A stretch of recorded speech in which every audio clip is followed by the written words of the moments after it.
Let us put our hands together and welcome Dr. Mohan Raj. Come on. Dr. Mohan Raj அவர்களை வரவேற்போம். Come on, big hand to him. Come on. சத்தமாக. Hallelujah. எத்தனை பேர் சந்தோஷமா இருக்கீங்க? ஒரு அல்லேலூயா சொல்லுங்க. நல்ல உற்சாகமா ஒரு அல்லேலூயா சொல்லுங்க. அல்லேலூயா நீங்க சொன்னீங்கன்னா ஒரு தடவை நீங்க சொல்றது சாத்தான் பல்ல உடைக்கிற கல்லம். அப்போ ஒரு அல்லேலூயா சொன்னா ஒரு பல்லு உடைஞ்சிரும், ரெண்டு அல்லேலூயா சொன்னா ரெண்டு பல்லு உடைஞ்சிரும், 32 அல்லேலூயா சொன்னா 32 பல்லும் உடைஞ்சிட்டு அவங்ககிட்ட எப்படி பேசுவான்? எப்படி பேசுவான்? பபன்னு இல்லையா? அதனாலதான் கர்த்தரை மகிமைப்படுத்திக் கொண்டே இருக்கு. ஒரு அல்லேலூயா சொல்லுவோமா? ஒரு அல்லேலூயா சொல்லுவோமா? கர்த்தருடைய நாமம் மகிமைப்படுவதாக. எனக்கு அன்பானவர்களே, எனக்கு ரொம்ப பிடித்த சங்கீதம் 23. அதுலயும் விசேஷமாக 5-6 வசனங்களை நாம் வாசித்து தியானிக்க போகிறோம். Psalm 23 verse 5 and 6. சங்கீதம் 23ஆம் அதிகாரம் 5-6 வசனங்களை வாசித்து நாம் தியானிக்க போகிறோம். என் சத்துருக்களுக்கு முன்பாக நீர் எனக்கு ஒரு பந்தியை ஆயத்தப்படுத்தி என் தலையை எண்ணெயால் அபிஷேகம் பண்ணுகிறீர். என் பாத்திரம் நிரம்பி வழிகிறது. என் ஜீவனுள்ள நாளெல்லாம் நன்மையும் கிருபையும் என்னை தொடரும். நான் கர்த்தருடைய வீட்டிலே நீடித்த நாட்களாய் நிலைத்திருப்பேன். என கண்பானவர்களே, தாவீது ஆண்டவரை பார்த்து சொல்கிறார், ஆண்டவரே நீர் எனக்கு ஒரு பந்தியை நீர் ஆயத்தப்படுத்த வேண்டும், அதுவும் விசேஷமாக என் சத்துருக்களுக்கு முன்பாக. என்னை எந்த இடத்துல சத்துருக்கள் வெட்கப்படுத்த வேண்டும் என்று நினைக்கிறார்களோ, எந்த இடத்துல நான் தலைக்குடிய வைக்க வேண்டும் என்று எதிரிகள் நினைக்கிறார்களோ, எந்த இடத்துல நான் ஒன்றுமில்லாமல் போக வேண்டும் என்று என்னுடைய எதிரிகள் எல்லாரும் சதித்திட்டம் செய்து கொண்டிருக்கிறார்களோ, அதே இடத்துல என் சத்துருக்களுக்கு முன்பாக நீர் எனக்கு ஒரு பந்தியை ஆயத்தப்படுத்தி என் தலையை எண்ணெயால் அபிஷேகம் பண்ணும் என்று தாவீது ஆண்டவரை நோக்கி ஜெபித்தான். எனக்கு அன்பான தேவனுடைய பிள்ளைகளை, இந்த அருமையான இந்த சங்கீதம் 23 நான் வாசித்துக் கொண்டிருக்கும் பொழுது நான் யோசித்து பார்த்தேன். சில பாடல்களை நான் எழுதியிருக்கிறேன். ஒவ்வொரு பாடலும் ஒவ்வொரு வித்தியாசமான சூழ்நிலையில் நான் எழுதியிருக்கிறேன். ஆண்டவருடைய பாடுகளை குறித்து தியானிக்கும் பொழுது காயப்பட்டார், அடிக்கப்பட்டார் என்ற ஒரு சின்ன பல்லவியை நான் எழுதியிருக்கிறேன். அதே போல் ஒவ்வொரு சூழ்நிலை, அந்த சூழ்நிலைகள் கேட்ட பொழுது அந்த வந்த பொழுது அந்த சூழ்நிலையில பாடல்களை எழுதினேன். அது போல நான் யோசித்து பார்த்தேன், தாவீது இந்த அருமையான இந்த சங்கீதத்தை எப்படிப்பட்ட சூழ்நிலையில எந்த இடத்துல எழுதியிருப்பார்?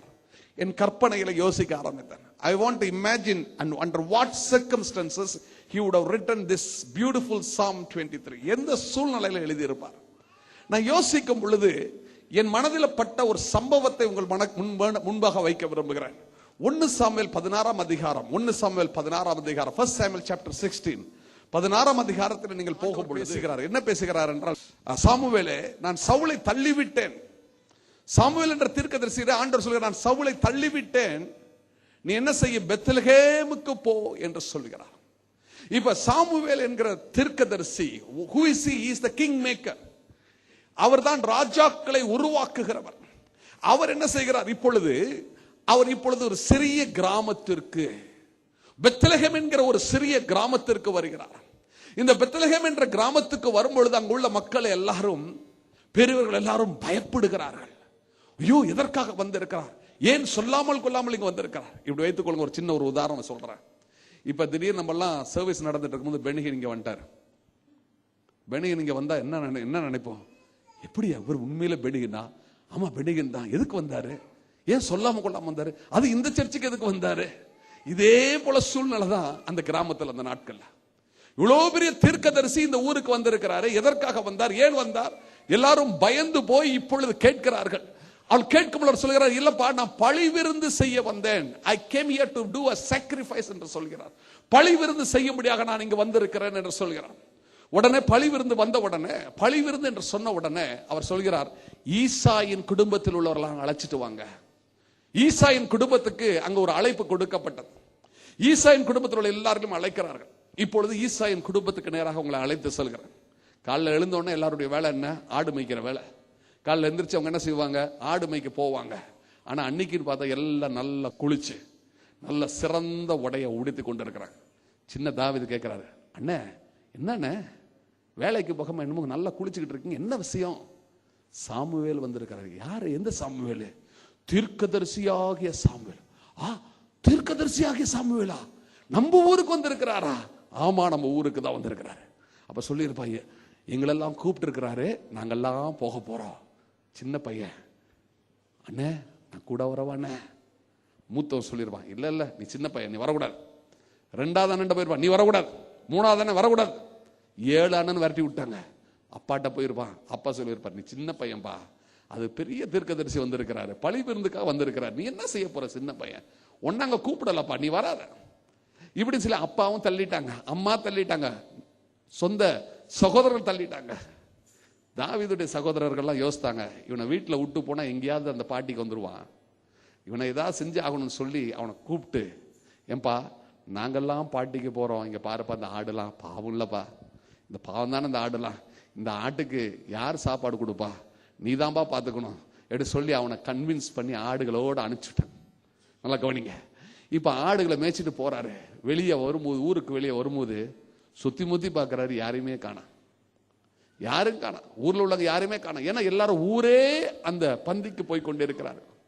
இப்ப அவர் மேய்ச்சிட்டு கொண்டு போகும் பார்க்கிறாரு, எங்க போய் இந்த ஆடை மேய்க்கிறது, என்ன செய்யறது?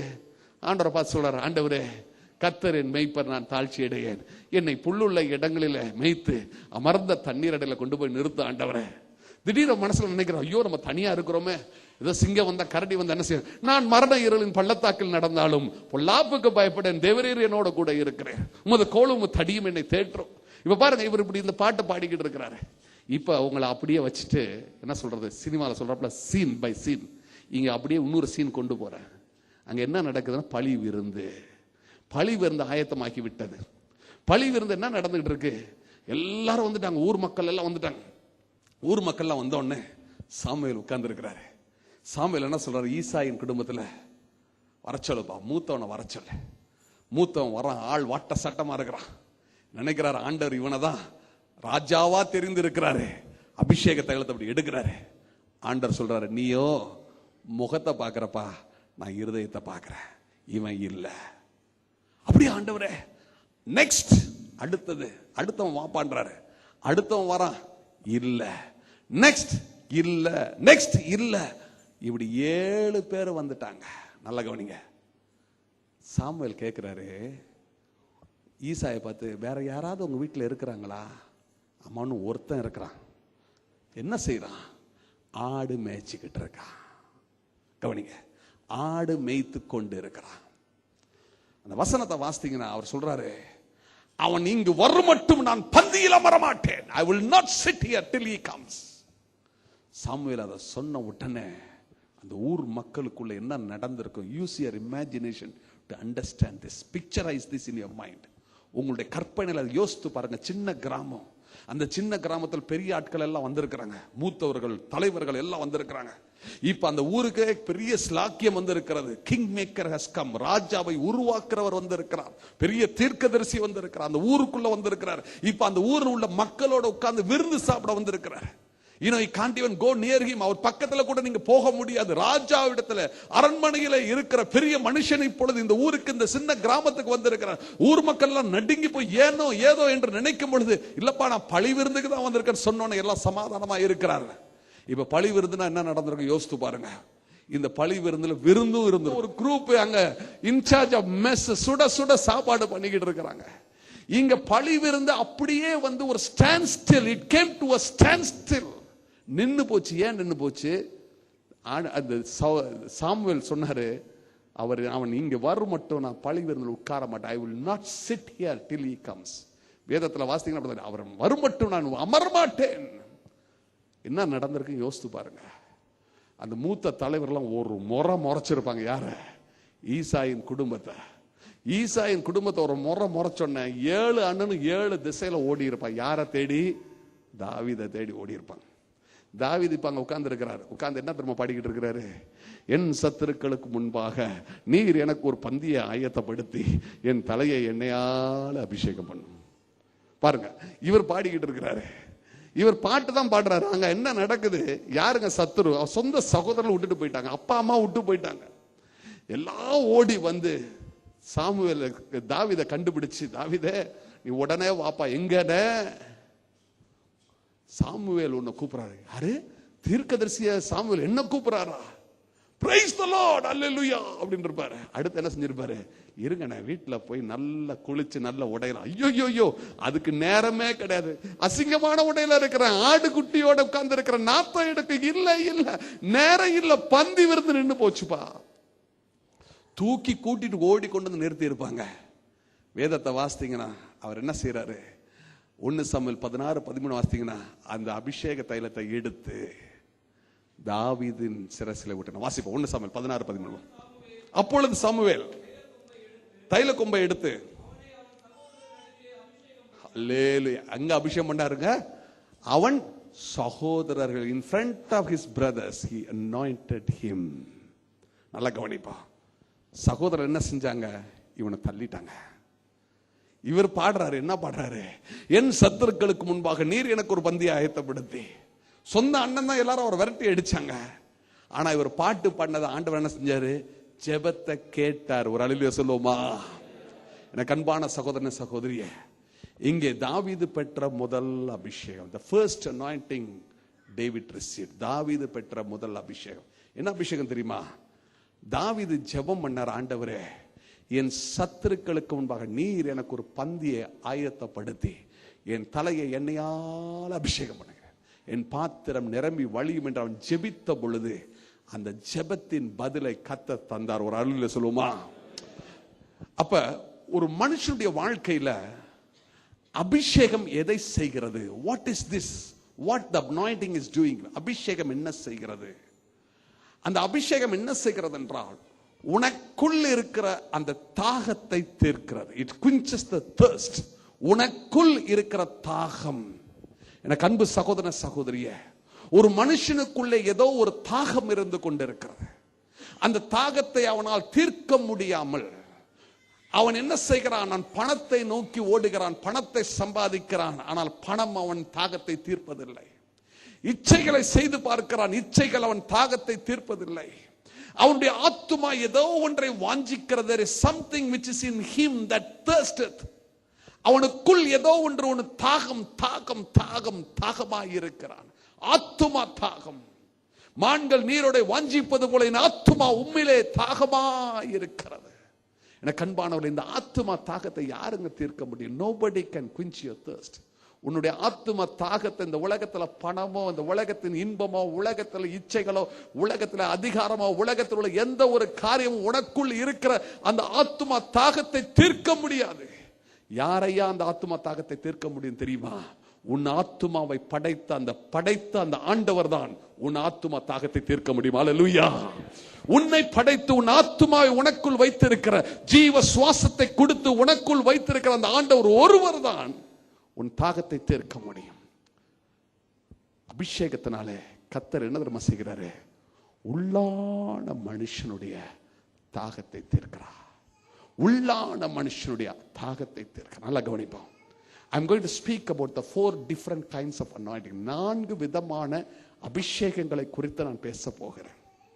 முதலாவது, ஒரு மனுஷன் அபிஷேகம் பெறும் பொழுது அந்த அபிஷேகத்தில் அவன் வாழ்க்கையில நடக்கிறது என்னவென்றால், அவனுக்குள்ளே ஏதோ ஒரு தாகம், அந்த தாகத்தை தீர்க்க முடியாமல் தவித்துக் கொண்டே இருக்கிறான்.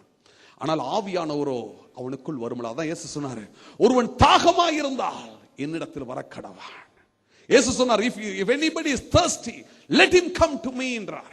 ஆண்டவர் சொல்றார், எனக்கு என்னிடத்தில் வர கடவான். தாகம், அந்த தாகம், ஒரு மனுஷனுக்குள்ளே ஒரு தாகம் இருக்கிறது. நான் எத்தனையோ பணக்காரங்கிட்ட பழகி இருக்கிறேங்க, அதிகாரம் உள்ளவங்கிட்ட பழகி இருக்கிறேன். I have not seen one person who is really satisfied. அதாவது உள்ளான மனுஷன்ல தாகம் தீர்ந்தது என்று சொல்ல ஒரு மனுஷனை பார்த்ததே கிடையாது. நான் ஒரு சமயம் ஒரு கிராமத்துக்கு போயிருந்தேன். அந்த கிராமத்தில் போய் பிரசங்கம் பண்ண போயிருந்தேன். அந்த கிராமத்தில் பிரசங்கம் பண்ணும் பொழுது சாட்சி நேரத்தில் ஒரு 2 பேர் வந்து சாட்சி சொன்னாங்க.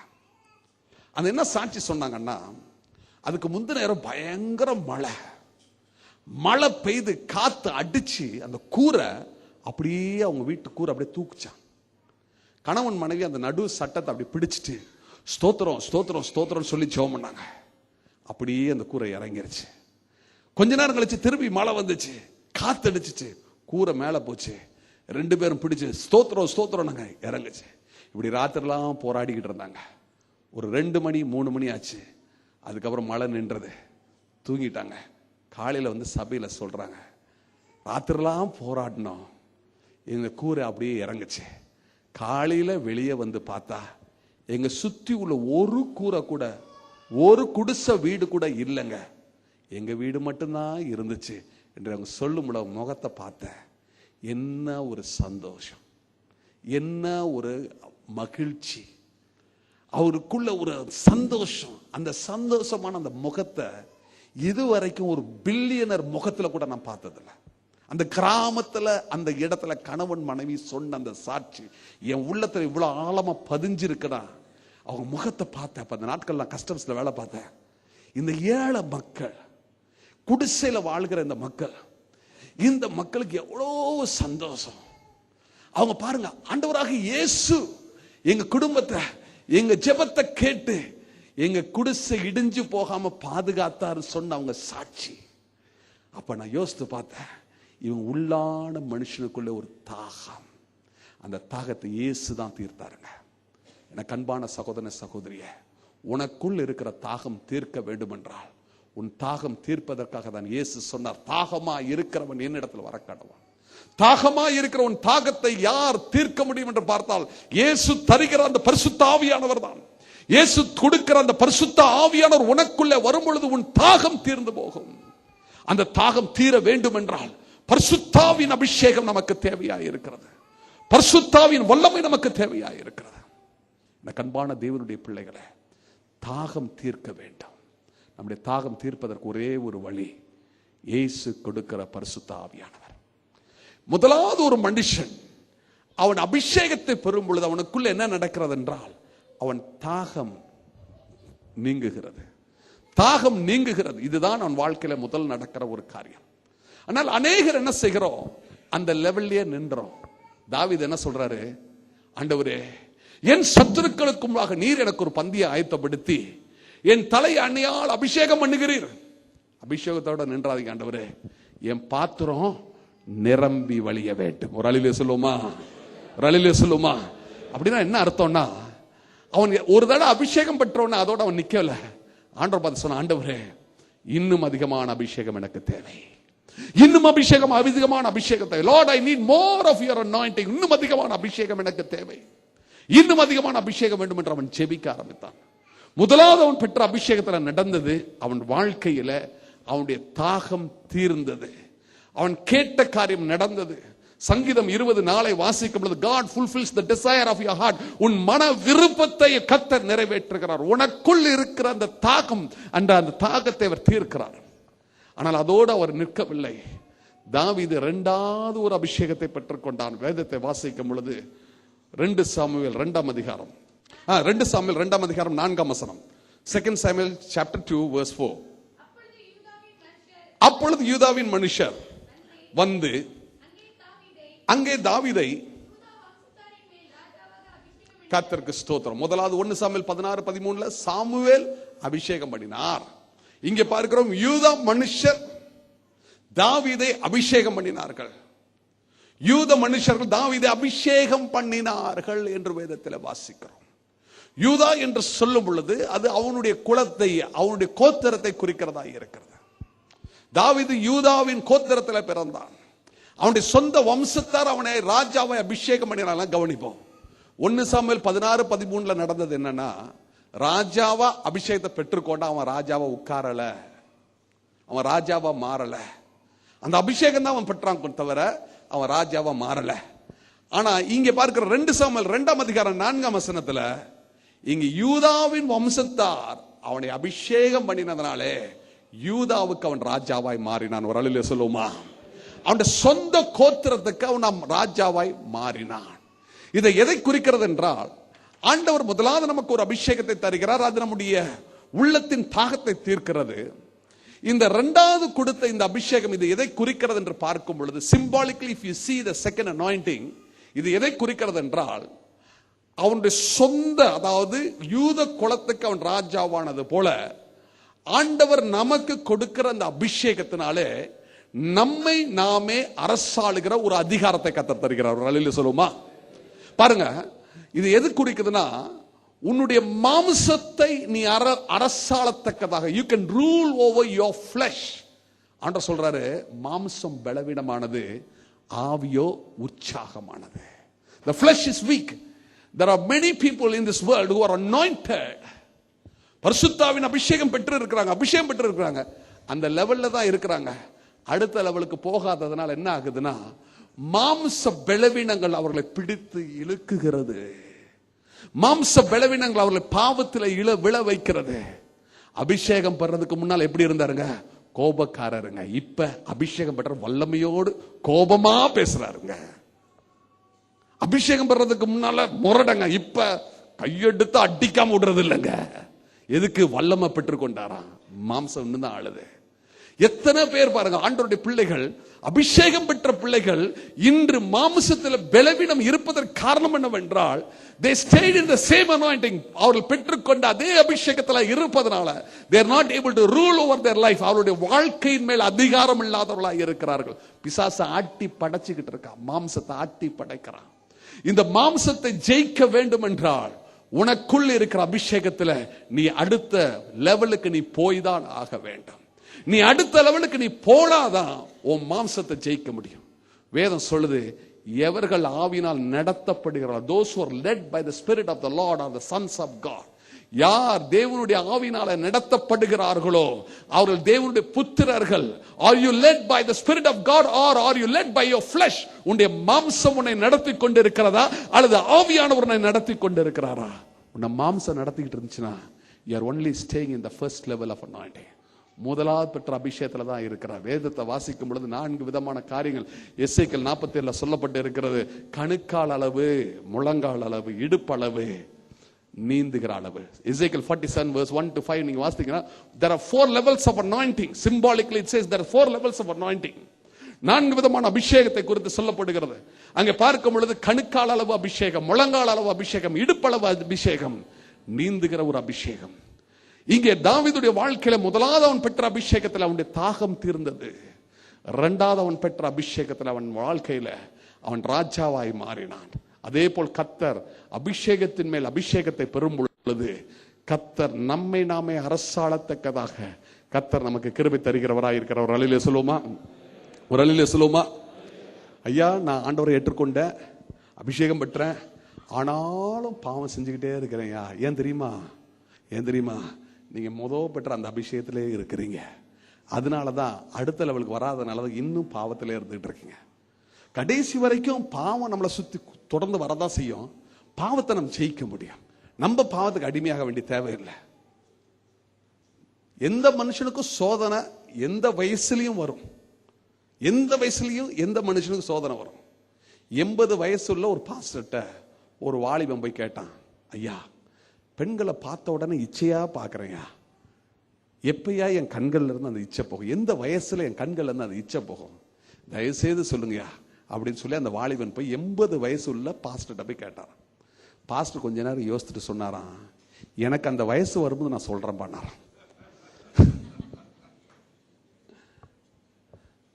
சோதனை எல்லாருக்கும் வரும், ஆனா சோதனை ஜெயிக்கணுங்க. சோதனையை ஜெயிக்கணும். வெற்றியுள்ள ஒரு கிறிஸ்தவ வாழ்க்கை வாழணும். வெற்றியுள்ள கிறிஸ்தவ வாழ்க்கை வாழ்வது எப்படி? ஐயா, பெற்ற அபிஷேகத்தை உள்ள அதே லெவல்ல இருக்காத, இன்னும் அதிகமான அபிஷேகத்துக்குள் போ. உன் பாத்திரம் நிரம்பி வழிய வேண்டாம். யூதாவின் ராஜாவை அவன் மாறினான். தாவீது பெற்ற 2வது அபிஷேகம் அவனை அரசனாக்கினது.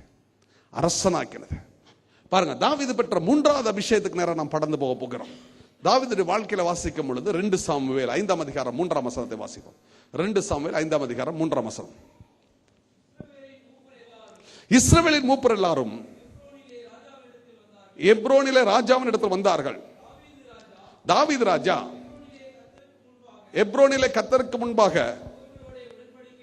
அவர்களோடு உடன்படிக்கை பண்ணின பின்பு அவர்கள் தாவீதை இஸ்ரவேலின் மேல் ராஜாவாக அபிஷேகம் பண்ணினார்கள். இங்க பார்க்கிற 3வது முறையா தாவீது அபிஷேகம் பெறுகிறார். நல்லா கவனிப்போம். அவருடைய தாகம் தீர்ந்துச்சுங்க. 2வது அவர் ராஜாவா மாறினாரு. 3வது அவர் கோத்திரத்துக்கு மட்டும் இல்ல, இஸ்ரவேலுக்கு அவர் ராஜாவா மாறினார். நல்லா கவனிப்போம். ஆண்டவர் இந்த மூன்றாவது கொடுக்கிற அபிஷேகம் என்ன தெரியுமா செய்து நம்முடைய வாழ்க்கையில நம்மை அரசாளுவது மட்டும் இல்லாமல் நாம் பிறருக்கு ஆசீர்வாதமாய் இருக்கத்தக்கதாக இந்த அபிஷேகம் உங்களை எடுத்து செல்கிறது. The third level of anointing makes you to be a blessing to other people. மற்றவர்களுக்கு ஆசீர்வாதமாய் இருக்கத்தக்கதாக இந்த அபிஷேகம் உங்களை தூக்கிட்டு போகுது.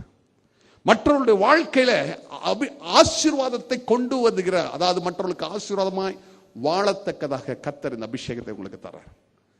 முன் கவனிப்போம். இந்த மூன்றாவது லெவல்ல அபிஷேகத்தை நீங்க போகும் பொழுது ரெண்டு காரியம் நடக்குது. ஒன்னு, நீங்க மற்றவர்களுக்கு ஆசீர்வாதமா இருக்கீங்க. மற்றொன்று, உங்களுக்கு நீங்களே ஆசீர்வாதமா இருப்பீங்க. அதை விளக்குறேன் பாருங்க. சங்கீதம் 23:5 வாசித்தீங்கன்னா, சங்கீதம் 23:5 என் சத்துருக்களுக்கு முன்பாக நீர் எனக்கு ஒரு பந்தியை ஆயத்தப்படுத்தி என் தலை எண்ணெயால் அபிஷேகம் பண்ணுகிறேன், பாத்திரம் நிரம்பி வழிகிறது. கவனிப்போம், இந்த உடம்பு வழிகிறது. இப்ப பாத்திரம் நிரம்பி, அப்பனா ஒரு லெவல்ல இருந்து அடுத்த லெவல் போறாரு, ஒரு லெவல்ல இருந்து அடுத்த லெவல் போயிட்டே இருக்கிறார். இந்த பாத்திரம் நிரம்பி வழும்போது என்ன நடக்குது கவனிப்போம்.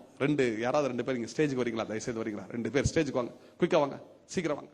இந்த ரெண்டு பேர் பாருங்க, என்ன ஃபேஸ் மீ, என்ன பார்த்தனால இப்ப பாருங்க. இந்த ரெண்டு பேர் இப்ப நான் இவர் யாருன்னா, இவர் தான் நன்மைங்க, குட்னஸ், இவர் தான் நன்மை. இவர் யாரு? கிருபை. கிருபன்றது இன்னொரு டிரான்ஸ்லேஷன் பாத்தீங்கன்னா ஃபேவர், அதாவது இரக்கம், ஃபேவர். இந்த உலகத்துல நம்ம என்ன செஞ்சுக்கிட்டு இருக்கோம்னா, நன்மை வேணும்னா நன்மையை நோக்கி ஓடுறோம். ஐயா எனக்கு இது நன்மை வேணும், நன்மையை பெற்றுக்கொள்றோம். வேலை செய்யற இடத்துல யார்ட்டையாவது ஒரு ஃபேவர் வேணும்னா ஃபேவர் வேணும்னு இவர்கிட்ட ஓடுறோம், ஃபேவர் வேணி தேடி ஓடிக்கிட்டு இருக்கோம். அப்ப நம்ம என்ன செஞ்சுட்டு இருக்கோம்? எங்க நன்மை இருக்கோ நன்மையை நோக்கி ஓடுறோம், எங்க கிருபை இருக்கோ கிருபையை நோக்கி ஓடுறோம். ஏன்னா நமக்கு நன்மையும் கிருபையும் வேணும். ஆனா வேதம் என்ன சொல்லுது? உன் பாத்திரம் நிரம்பி வழிஞ்சிச்சுன்னா, உனக்குள்ள இருக்கிற அபிஷேகம், அந்த அபிஷேகம் உன் பாத்திரம் நிரம்பி, அதாவது one level to another level கூடிக்கிட்டே போச்சுன்னா, உன் பாத்திரம் நிரம்பி வழியும் பொழுது நன்மையும் கிருபையும் என்னை தொடரும். Goodness and mercy will follow me all the days of my life. நான் சிங்கப்பூருக்கு போனா என் பின்னால யார் வருவாங்க? நன்மையும் கிருபையும் வருவாங்க. நான் அமெரிக்காவுக்கு போனா அங்க என்ன வருவாங்க? நன்மையும் கிருபை என் பின்னால வந்துகிட்டு இருப்பாங்க. நான் இந்தியாவில் ஒரு கிராமத்துக்கு போனேன்னா என் பின்னால யார் வந்துகிட்டு இருப்பா? நன்மையும் கிருபையும் வந்துகிட்டு இருப்பாங்க. ஆனா உனக்குள்ள இருக்கிற அபிஷேகத்தின் லெவல் குறைஞ்சி இருந்துச்சுன்னா, ஐயா எனக்கு ஏதாவது உதவி கிடைக்காதா, ஐயா எனக்கு ஏதாவது செய்ய மாட்டீங்களா, நீங்க அவங்க பின்னால ஓடிக்கிட்டு இருப்பீங்க. If your cup runs over, உன் பாத்திரம் நிரம்பி வழிஞ்சிச்சுன்னா, எங்க போனாலும் உன் பின்னால யார் வந்துகிட்டு இருப்பா? நன்மையும் கிருபையும் தொடர்ந்து வரும். ஒரு அல்லேலூயா சொல்லுமா? ஒரு அல்லேலூயா சொல்லுமா? Thank you brothers, thank you so much, thank you so much. பாருங்க, நம்முடைய வாழ்க்கையில இன்று நாம் நன்மையும் கிருபையும் தேடி ஓடிக்கிட்டு இருக்கோம். காரணம் என்னன்னா, அரகுறை அபிஷேகத்துல இருக்கிறோம். அரகுறையான ஒரு அபிஷேகம் பெற்றோர் இருக்கிறோம், ஆண்டவருடைய பிள்ளையா இருக்கிறோம். ஆனா உங்க பாத்திரம் நிரம்பி வழியிலங்க. Go to the next level of anointing. உனக்குள்ள இருக்கிற அபிஷேகத்தை இன்னும் அதிகரி, இன்னும் அதிகரி, இன்னும் அதிகரி. எங்க போனாலும் உன் பின்னால என்ன வந்துகிட்டு இருக்கோம்? நன்மையும் கிருபையும் வந்து கொண்டே இருக்கு. ஒரு அல்லேலூயா சொல்லுமா? ஒரு அல்லேலூயா சொல்லுமா? நீ எங்க வேணாலும் போ, எங்க வேணாலும் போ. எனக்கு அமெரிக்கால ஒரு நாள் பெரிய பிரீச்சர், பயங்கரமான பிரீச்சர். அவர் ஒரு நாள் பிரசங்கம் பண்ணும்போது இப்படி ஒன்று சொன்னார். எனக்கு ரொம்ப ஆச்சரியமா இருந்துச்சு. அவர் சொல்றாரு பிரசங்கம் பண்ணும்போது, hey devil, you strip me all my wealth. எனக்குள்ள எல்லா பணத்தையும் எடுத்துரு, எனக்குள்ள எல்லாத்தையும் எடுத்து கொண்டு போய் என்னை தனியா ஒரு ஐலண்ட்ல போய் விட்டுரு, தனி ஐலண்ட்ல விட்டுரு. அவர் சொல்றாரு, ஸ்டேஜ்ல பிரசங்கம் சொல்றாரு, நீ விட்டுட்டு நீ போயிட்டு திரும்பி வர்றதுக்குள்ள நான் திருப்பி மல்டி மில்லியனரா இருப்பேன் அப்படின்னாரு. நீ போயிட்டு வர்றதுக்குள்ள மல்டி மில்லியனர் இருப்ப. ஏன் தெரியுமா? எனக்குள்ள இருக்கிற அபிஷேகம் நான் எங்க போனாலும் நன்மையும் கிருபையும் பின்னாலே வந்துகிட்டு இருக்க. ஒரு அல்லேலூயா சொல்லுமா? See, when you have that anointing, remember this goodness and mercy has to follow you all the days of your life. நன்மையும் கிருபையும் உன் பின்னால வந்துகிட்டே தான் இருக்கும். நீங்க அது பின்னால ஓடணும் தேவையே கிடையாது. This is what God taught me. என் வாழ்க்கையில இதை தான் ஆண்டவர் சொல்லி கொடுத்தாரு. மகனே, நீ உனக்குள்ள இருக்கிற அபிஷேகம் அதிகமா இருந்துச்சுன்னா, நீ எங்க போனாலும் உன் பின்னால நன்மை வரும்பா, உன் பின்னால கிருபை வரும்பா, எல்லாம் உனக்கு எல்லாம் நடக்கும். மலேசியால ஒரு அங்கிள் இருக்காங்க. ஒரு நாள் எனக்கு ஃபோன் பண்ணி பேசும்போது சொன்னாங்க, அப்ப அங்கிள் பார்த்தாரு, அங்கிள் ஊழியக்காரனே கிடைக்கலன்னா எனக்கு சொல்லுங்க, நான் வந்து பிரசங்கம் பண்றேன். நீதான்ப்பா இந்தியா ஊழியக்காரர் இப்படி சொல்லி இருக்கிற, எல்லாரும் வந்து எனக்கு ஆப்பர்ச்சுனிட்டி டோர் திறந்து கொடுன்னு கேட்பாங்க. நீ நடன வித்தியாசமான ஆளா இருக்கிற. எனக்கு நான் சொன்னேன், அங்கிள் நான் எங்க என்ன ஆண்டவர் பயன்படுத்தணும்னு நினைக்கிறாரு அங்க ஆண்டவர் பயன்படுத்த தான் போறாரு. கர்த்தர் திறந்த கதவை யாருமே பூட்ட முடியாது. I'm not going to go after that. That has to come behind me. என் பின்னாக வந்தாக வேண்டும். என் பின்னால வரலன்னா எனக்குள்ள ஏதோ தப்பு இருக்கு. என் பாத்திரம் இன்னும் நிரம்பி வழியல. என் பாத்திரம் நிரம்பி விழிஞ்சா என் பின்னால நன்மையும் கிருபை என்ன செய்யும்? தொடர்ந்து வந்து கொண்டே இருக்கு. ஒரு அலையில சொல்லுவோமா? இப்போ உங்க வாழ்க்கையில ஏன் நன்மை கிருபை தொடர்ந்து வராம இருக்கு தெரியுதா? Do you know why the goodness and mercy is not following you? Because you are staying in the same level of anointing. ஏற்கனவே நீ பெற்ற அந்த அபிஷேகத்திலே நீ இருக்கிற. இன்னும் அதிகமான அபிஷேகத்துக்குள்ள நீ போன உன தேடி நன்மை கிருபை வரும். நீ ஆசீர்வதிக்கப்பட்டதால மற்றவர்களுக்கு ஆசீர்வாதமா இருக்க முடியும். Unless you are blessed, how can you be a blessing to others? Think about this. நம்ம ஆசீர்வாதமா இருந்தாதான் மற்றவர்களுக்கு ஆசீர்வாதமா இருக்க முடியும். நம்ம ஆசீர்வாதமா எப்படியா மாறுவது? நமக்குள்ள இருக்கிற அபிஷேகத்தின் அளவை அதிகரிக்க வேண்டும். அபிஷேக தாவீது வாழ்க்கை என்ன கொண்டு வந்தது? அவனுடைய மன விருப்பத்தை நிறைவேற்றினது. அவனுடைய தாகத்தை தீர்த்தது. இரண்டாவது அபிஷேகம் அவனை ராஜாவாக்குச்சு. மூணாவது அபிஷேகம் இஸ்ரவேலுக்கு ராஜாவா மாறினான். அதே போல முதல் பெற்ற அபிஷேகம் நம்முடைய வாழ்க்கையில நம்முடைய தாகத்தை தீர்க்கிறது. இரண்டாவது பெற்ற அபிஷேகம் நம்முடைய வாழ்க்கையில நம்முடைய மாமிசத்தை அரசால அது கிருபை செய்கிறது. மூன்றாவது பெற்ற அபிஷேகம் நமக்கு நன்மை கிருபை கொண்டு வருகிறது. மற்றவர்களுக்கு அது நன்மை கிருபையை நம்முடைய வாழ்க்கையிலிருந்து எடுத்து தருகிறது. நான்காவது ரொம்ப முக்கியமான ஒரு காரியம், நான்காவது பெற்ற ஒரு அபிஷேகம். மத்தேயு 20:30 நேரா போவோம். மத்தேயு 20:30. Let's read. மத்தேயு 20:30.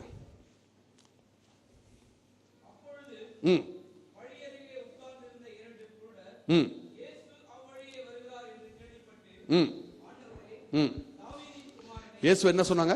எப்படி கூப்பிட்டாங்க? தாவீதின் குமாரனே. இப்ப இயேசுடைய வாழ்க்கையில இயேசு எப்படி சொன்னாங்கன்னா தாவீதின் குமாரனேன்னு சொன்னாங்க.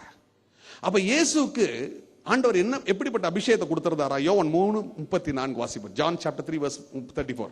3:34.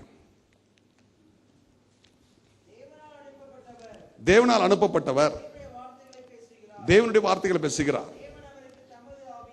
தேவன் அவருக்கு தமது ஆவியை எப்படி கொடுத்திருக்கிறாரா? அளவில்லாத. You cannot measure that anointing. தேவன் வந்து இயேசு கொடுத்திருக்கிற அபிஷேகம் யாராலுமே மெஷர் பண்ண முடியாது. எசேக்கியேல் ஏற்கனவே சொன்ன 47 4வது அபிஷேகம் என்னன்னா அந்த நீந்தவே முடியாது. You cannot measure that. நான்காவது அந்த அபிஷேகம். முதல் அபிஷேகம் நம்முடைய ஆத்துமாவும் தாகத்தை தீர்க்கிறது. இரண்டாவது அபிஷேகம் நம்முடைய வாழ்க்கையில நம்முடைய மாமசத்தை அரசால கிருபை தருகிறது. மூன்றாவது பெறுகிற ஒரு அபிஷேகம் நம்முடைய வாழ்க்கையில நன்மை கிருபை கொண்டு வருகிறது. மற்றவர்களுக்கு நன்மை கிருபை நம்மை கொண்டு வருகிறது. நான்காவது பெறுகிறது அபிஷேகம் தாவீதின் குமாரனாகிய இயேசுவிடத்தில் இருந்த அபிஷேகம். அந்த அபிஷேகம் என்றால் it cannot be measured. You cannot measure that anointing. அந்த அபிஷேகம், இந்த அபிஷேகத்தை குறித்து பார்க்கும் பொழுது இந்த அபிஷேகத்தை ஏன் ஆண்டவர் அவருக்கு கொடுத்திருந்தார் என்று பார்க்கும் பொழுது யோவான் 1:29 வாசிப்போம். யோவான் 1, John chapter 1 verse 29. யோவான் 1:29 வாசிப்போம். இதோ உலகத்தின் பாவத்தை சுமந்து தீர்க்கிற தேவ ஆட்டுக்குட்டி. இயேசு இந்த உலகத்துல எதுக்காக வந்தார் தெரியுமா? நம்முடைய பாவத்தை சுமந்து தீர்க்கிற தேவ ஆட்டுக்குட்டி. அதாவது நமக்காக பாடுபட இயேசு இந்த உலகத்தில் வந்தார். எனக்கு அன்பான சகோதரனே சகோதரியே, Christian life is not just receiving a blessing. There is a price you and me have to pay. நான் நீங்கள் வாழ்ந்து செலுத்திருக்கும் புஸ்தகம் எழுதியிருக்கிறேன். Thou shalt prosper புஸ்தகம் எழுதியிருக்கிறேன். ஆண்டவர் நம்மளை ஆசீர்வாதமாக இருக்க வைக்க வேண்டும், அவருக்கு ஆசை தான். அதெல்லாம் உண்மைதான், இல்லைன்னு கிடையாது. ஆனாலும் ஒவ்வொரு ஆசீர்வாதத்துக்கு முன்னால் ஒரு பாடுகளும் இருக்கிறது. ஒரு பாடு இருக்கிறது. பாடுகள் நமக்கு வந்தா அதை தாங்கிக் கொள்ள ஒரு அபிஷேகம் நமக்கு வேண்டும். தாங்கிக் கொள்ள எத்தனை பேர் ரத்த சாட்சியம் மரிச்சிருக்கிறாங்க. அந்த மரிச்சதுனால தானே இன்னைக்கு நம்ம வேதத்தை வாசிக்கிறோம். இன்னைக்கு அநேக உலகம் எங்க கிறிஸ்தவர்கள் இருக்கிறாங்க. யோசித்து பாருங்க, ஃபர்ஸ்ட் செஞ்சுரியில எல்லா டிசைபிள்ஸையும் எப்படி கொன்னாங்க, ஆனால் அவங்க சந்தோஷமா மரிச்சாங்க. எப்படியா மரிச்சாங்க? பலத்தினாலும் அல்ல, பராக்கிரமத்தினாலும் அல்ல, கர்த்தருடைய ஆவினால் எல்லாம் கொடும். அல்லேலூயா.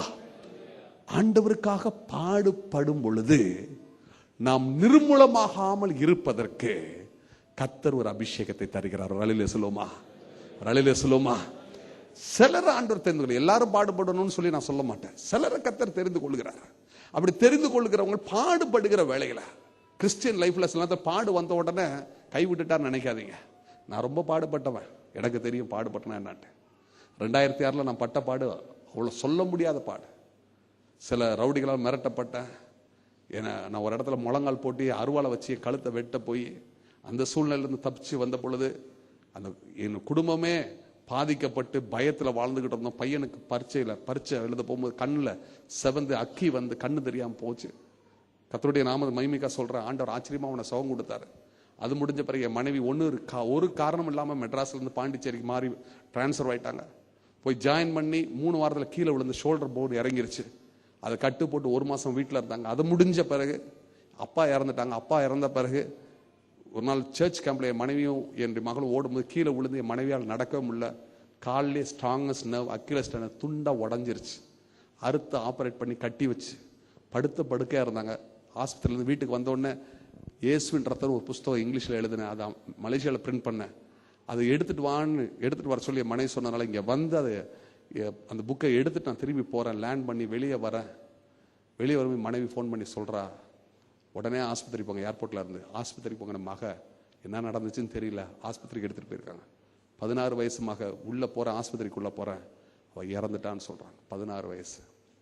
அவ எப்படி இறந்தா ஆண்டவர் ஒருவர் தான் அறிஞ்சிருக்கிறார்.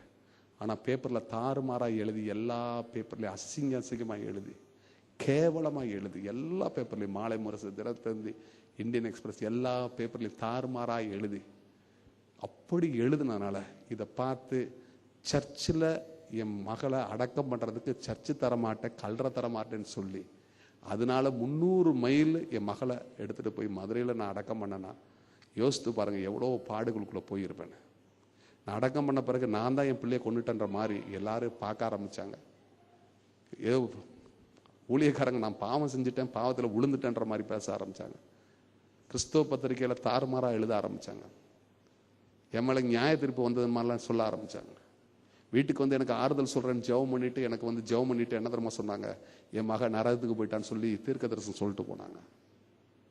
யோசித்து பாருங்க, இதெல்லாம் சாதாரண ஒரு காரியம் கிடையாது. ஊழியத்துக்கு இதை பார்த்து ஊழியத்துக்கு உதவி செய்யறவங்களாம் நிறுத்தி 17 ரூபாய் என் பேக்கெட்ல இருந்துச்சு. அந்த நிலைமைக்கு நான் வந்துட்டேன். அப்ப எவ்வளவு பெரிய பாடு யோசித்து பாருங்க. இவ்வளவு பாடுகள். என் ஊழியம் முடிஞ்சிருச்சு, குடும்பத்தை நான் எப்படி நடத்த போறேன், என் மனைவி படுக்க எனக்கு வேலையை ரிசைன் பண்ணிட்டேன், முழு நேர ஊழியத்துக்கு வந்துட்டேன். இப்போ நான் எப்படி என் குடும்பத்தை நடத்த போற ஒரு கேள்வி. அந்த கேள்வி மத்தியில் இருக்கும்போது நான் உடனே ஒன்று சொல்றேன், இவ்வளோ பாடுகள் மத்தியிலையும் கர்த்தருக்கு ஸ்தோத்திரங்க, அவர் மேல எனக்கு கோபமே வரல, என் ஆண்டவர் மேல கோபமே வரல. என்ன தெரியுமா நினைச்சேன், அவர் தெய்வம், நான் யாரு? இந்த உலகத்தில் எத்தனை பில்லியன் பீப்புள் இருக்காங்க, அதுல நானும் ஒரு ஆளு. நான் என்ன அவர் தான் படைச்சிருக்கிறேன், நான் எப்படி அவர் மேல கோபம் வர முடியும்?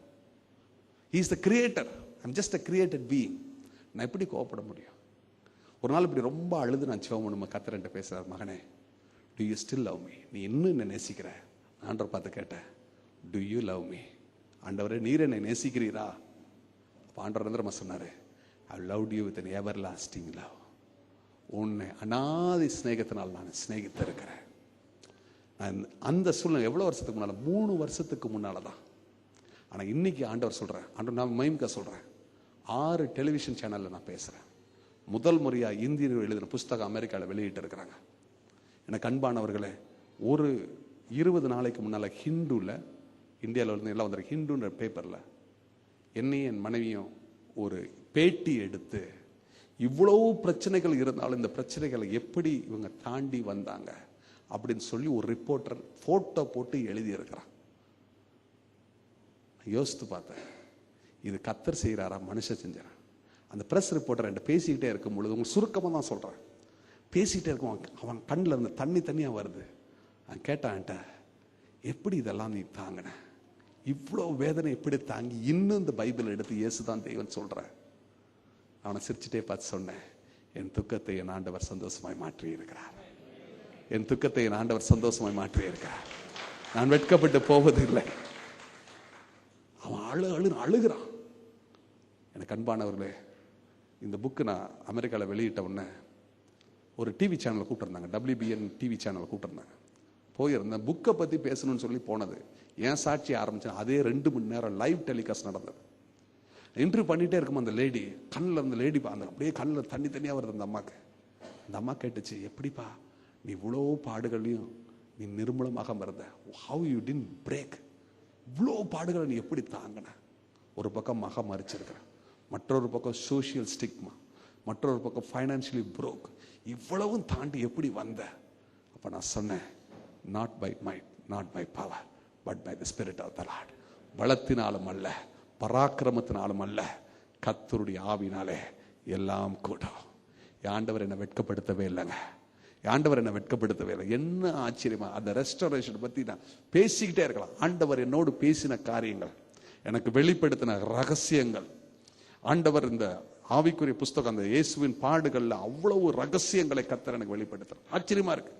அமெரிக்காலேயே ஒரு தலை சிறந்த பெரிஸ்டோன் சொல்லி ஒரு பெரிய ஒரு writer, one of the highly respected Bible scholar, அவர் அதுக்கு ஃபார்வர்ட் பண்ணும்போது அதை வாசித்துட்டு அதில் வாசித்து பாருங்க.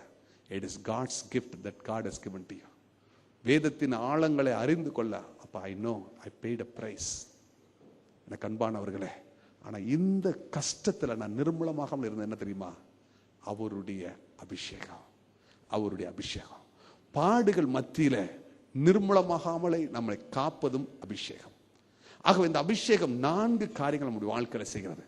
நம்முடைய ஆத்துமா தாகத்தை தீர்க்கிறது, நம்முடைய மாம்சத்தின் இச்சை, மாம்சத்தை அரசாள கிருபை தருகிறது, நமக்கு நன்மை கிருபை கொண்டு வருகிறது, நம்மை கொண்டு பிறருடைய வாழ்க்கையில நன்மை கிருபை கொண்டு வருகிறது. நமக்கு பாடுகள் நியமிக்கப்பட்டு இருந்தால், உங்கள் வாழ்க்கையில பாடுகள் நியமிக்கப்பட்டிருந்தால், ஆண்டவர் ஒரு தான் அதை அறிஞ்சிருக்கிறார். அந்த பாடுகளுக்குள்ள போகும் பொழுது நீங்கள் நிர்மூலமாகாமல் இருப்பதற்கும் அந்த ஆவியானவர் கிருபை செய்கிறவராய் இருக்கிறார். அல்லேலூயா, அல்லேலூயா. கண்பானவர்களே, அதுக்கு தான் நம்ம அபிஷேகத்தை பெற்றுக்கொள்றோம். அபிஷேகத்தை பெற்றுக்கொள்றது எதுக்குன்னா இதுதான்.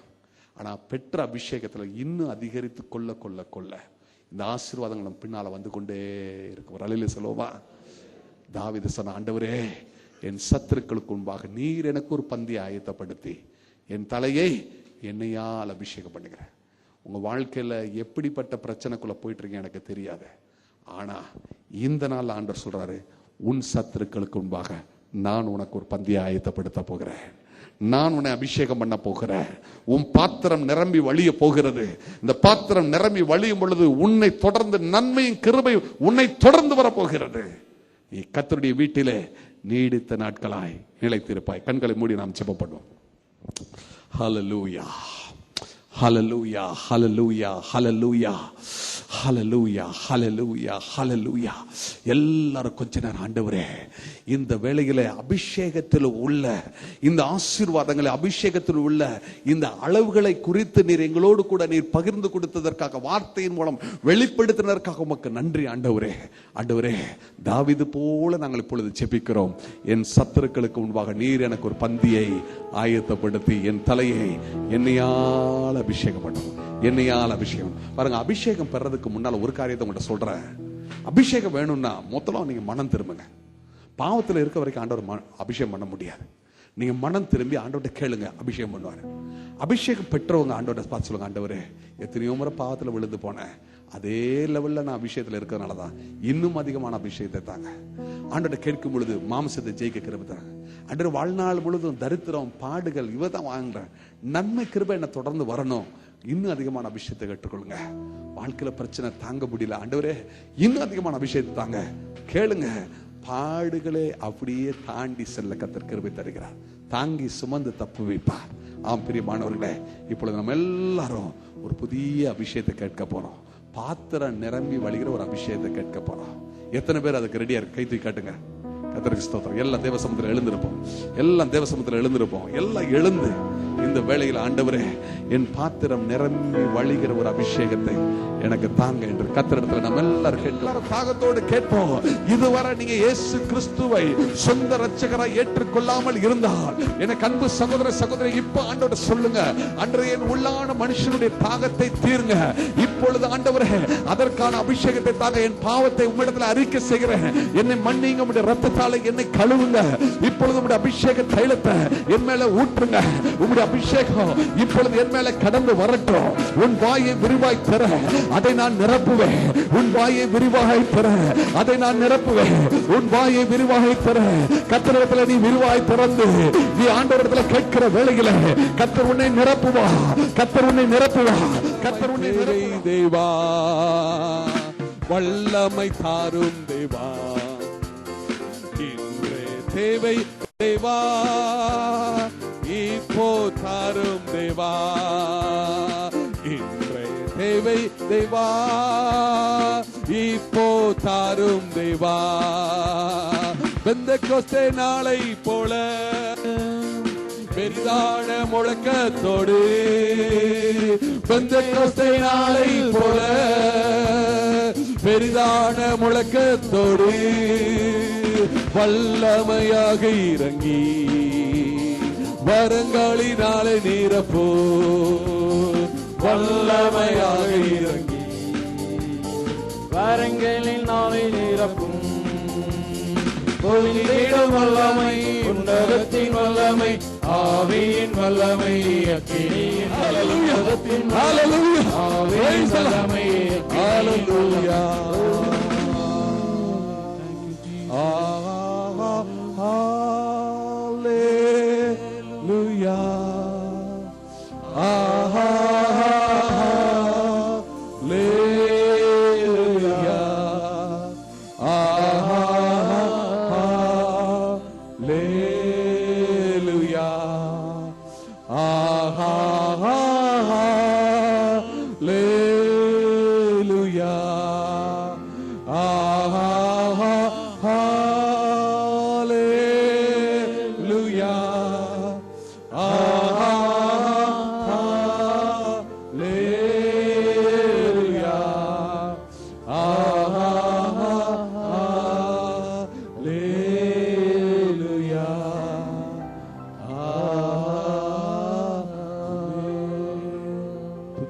வாசம் செய்கிறவரே, உம்முடைய பிள்ளைகளை உம்முடைய ஆவியினாலே நீ நிரப்பிக் கொண்டிருப்பதற்காக நன்றி.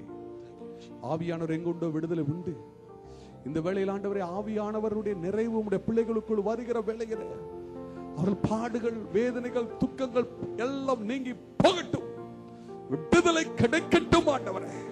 வியாதிகள் மறையும்படியா இயேசுவின் நாமத்தில் கட்டளை கொடுக்கிறேன் ஆண்டவரே. இந்த வேளையில் உம்முடைய வல்லமை உம்முடைய பிள்ளைகள் மேல் இறங்கட்டும் ஆண்டவரே. ஆண்டவரே, காரியங்களை புரிந்து கொள்ள முடியாமல் தவித்துக் கொண்டிருக்கிற சகோதரனுக்கு பூர்ண விடுதலை தரும்படியா ஜெபிக்கிறேன். தேவ ஞானத்தினால் அலங்கரிப்பீராக. தேவ ஞானத்தினால் அலங்கரிக்கும்படியா ஜெபிக்கிறேன் ஆண்டவரே. ஆண்டவரே, எதை எடுத்தாலும் எனக்கு தோல்வியே வந்து கொண்டிருக்கிறது.